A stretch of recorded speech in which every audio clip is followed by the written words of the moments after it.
कभी कभी हम सोचते हैं कि नीति के हम मालिक और नीति का हिस्सा मृत्यु हमारे हाथ में है। कभी कभी हम यह भी मान लेते हैं कि हमारी मृत्यु तो बहुत दूर है, लेकिन जीवन का सत्य तो यह है कि नीति कभी अपना रास्ता नहीं बदलती, बल्कि हम ही अनजाने में उसी दिशा में अपने आप चलते जाते हैं। आज यह कहानी दो कहानियों का संगम है। एक कहानी में भगवान विष्णु के वाहन गरुड़ राज नीति बदलने चले थे और दूसरी कहानी में मानव नीति को पहचान नहीं पाया था। दोनों कहानियां एक ही सत्य कहती है, जो होना है वो होकर ही रहता है। मृत्यु वही सत्य है जो हमारे हाथ में नहीं है, लेकिन मृत्यु से पहले कि जीवन की तैयारी केवल हमारे हाथ में है।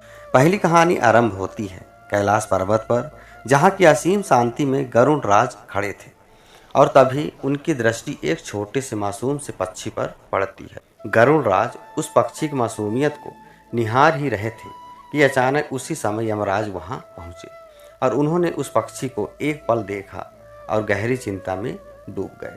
गरुड़ राज उन्हें देखकर चौंक गए और सोचने लगे कि यमराज ने इसे देखा है, इसका अर्थ है कि इस पक्षी पर मृत्यु की छाया है।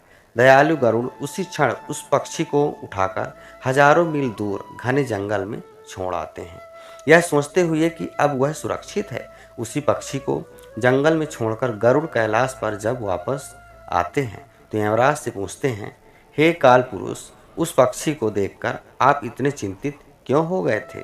यमराज शांत स्वर में कहते हैं, हे गरुड़ देव, मैं चिंतित नहीं था, आश्चर्यचकित था। इस पक्षी की मृत्यु एक सर्प द्वारा होना आज निश्चित है, परंतु यहाँ नहीं, यहाँ से हजारों मील दूर एक जंगल में, उसी जंगल में जिस जंगल में आप उसे छोड़कर आए हो। गरुड़ देव अपने नीति को बदलने का प्रयास किया, लेकिन यह बदलना। दोस्तों, इस कहानी से हमें सीख मिलता है कि जीवन में जो होना है वह होकर ही रहेगा।